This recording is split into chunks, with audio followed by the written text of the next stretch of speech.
পশ্চিমবঙ্গের আসন্ন বিধানসভা নির্বাচন নিয়ে বিস্তারিত আলোচনা করতে এবারে কলকাতা থেকে যুক্ত হচ্ছেন দীপক দেবনাথ। দীপক, এই যে জোট ভাঙা গড়ার বিষয়টি যে চলছে রাজনীতিতে, সেটি কিভাবে প্রভাব ফেলছে পশ্চিমবঙ্গের রাজনীতিতে? আর আরেকটু জানাবেন যে আজকে হেভিওয়েট প্রার্থীরা কিভাবে প্রচারণা করছেন, সবশেষ কি পরিস্থিতি দেখছেন সেখানকার? দেখুন, লাইভা আপনার প্রথম প্রশ্নের উত্তর দিই। সেটি হচ্ছে যে আজকে সকালবেলায় এই ঘটনাটি ঘটেছে। সেটি হচ্ছে যে দুটি জোট, সেই জোটটি ভেঙে গেছে। আমরা জানি যে গত 25 মার্চ পশ্চিমবঙ্গে যেই রাজনৈতিক দল রয়েছে সেটি হচ্ছে, একটি হচ্ছে আমজনতা উন্নয়ন পার্টি, যেটাকে আমরা সংক্ষেপে বলি এজেইউপি, যেটি হুমায়ুন কবিরের দল। এই হুমায়ুন কবির একটা সময় তৃণমূলে ছিল, কিন্তু দলবিরোধী কার্যকলাপের জন্য তাকে সাসপেন্ড করা হয় এবং পরবর্তীতে তিনি এই দলটি গঠন করেন, এজেইউপি অর্থাৎ আমজনতা উন্নয়ন পার্টি। এই আমজনতা উন্নয়ন পার্টির সাথে হায়দ্রাবাদের যে রাজনৈতিক দল এবং সর্বভারতীয় দল, সেটি হচ্ছে যে এআইএমআইএম অর্থাৎ অল ইন্ডিয়া মজলিস ইত্তেহাদুল মুসলিমিন, এই দলের সাথে একটা জোট হয়েছিল এবং তারা দুজনে ঠিক করেছিল যে আসন্ন যে নির্বাচন পশ্চিমবঙ্গে, সেই নির্বাচনে তারা মিলে ঝুলে কাজ করবে। জোট বেঁধে তারা কিছু আসনে তারা প্রার্থী দেবে, কিছু আসনে এরা প্রার্থী দেবে। কিন্তু এত পর্যন্ত ঠিকই ছিল, প্রচারণা করেছিলেন, দুই দলের প্রার্থীরাই প্রচারণা ছিলেন, প্রার্থী ঘোষণা হয়ে গেছে। হঠাৎ করে আজকে সকালবেলা মিমের পক্ষ থেকে একটি বিবৃতি দেওয়া হয়। সেটি তাদের যে সোশ্যাল মিডিয়া আছে অর্থাৎ ভেরিফাইড যে এক্স হ্যান্ডেল আছে, সেখানে একটি টুইট করা হয়। সেখানে বলে দেওয়া হয় যে সাম্প্রতিক যে কার্যকলাপ, বিশেষ করে হুমায়ুন কবিরকে নিশানা করে, যে হুমায়ুন কবিরের কিছু কার্যকলাপ বা তার কিছু ভিডিও, সেই ভিত্তিতে আমরা ঠিক করেছি, অর্থাৎ দল ঠিক করেছে যে আসন্ন নির্বাচনে এই এজেইউপি অর্থাৎ আমজনতা উন্নয়ন পার্টির সাথে আর কোনো জোট থাকছে না এবং আসন্ন নির্বাচনে একলা চলো অর্থাৎ একার লড়বে এই মিম। আপনি জানেন যে গতকালকে একটি ভিডিও সামনে আসে, তৃণমূল কংগ্রেস পশ্চিমবঙ্গের যে ক্ষমতাসীন দল, সেই তৃণমূল কংগ্রেস একটি ভিডিও সামনে আনে এবং ভিডিও সামনে এনে তারা দাবি করে যে এই হুমায়ুন কবিরের সাথে বিজেপির একটা তলায় তলায় নেক্সাস আছে, অর্থাৎ আতাত আছে, গোপন আতাত আছে এবং 1,000 কোটি রুপির একটা ডিল হয়েছে এবং সেই টাকাটা কোথায় পাবে, কি ডিস্ট্রিবিউট করা হবে, সেটাও তাকে বলা হয়েছে। শুধু তাই নয়, এই হুমায়ুন কবিরকে ওই ভিডিওতে দেখা গেছে, মানে বলতে শোনা গেছে যে কিভাবে মুসলিমদের বোকা বানানো হচ্ছে, কিভাবে মুসলিম সমাজকে নিয়ে ছিনিমিনি খেলা হচ্ছে কেবলমাত্র ভোটের রাজনীতির কারণে।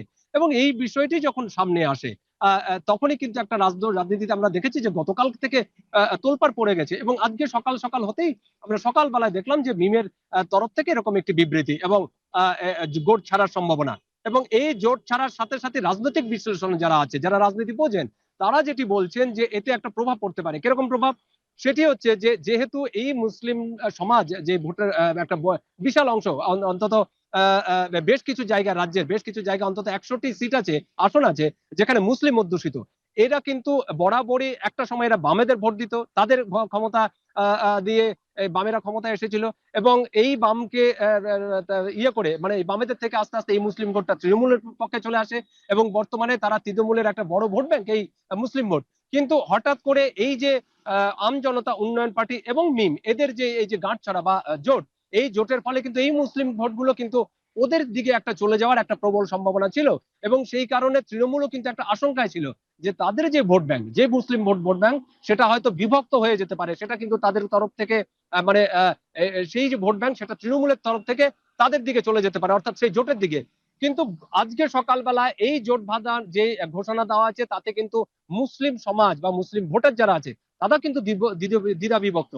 তারাও বুঝে উঠতে পারছেন না যে কে তাদের আসল বন্ধু, অর্থাৎ কাদের তাদের দিকে কে তাকাবে, তাদের হয়ে কে কাজ করবে, তাদের হয়ে সমাজে কে উন্নয়নের কথা বলবে।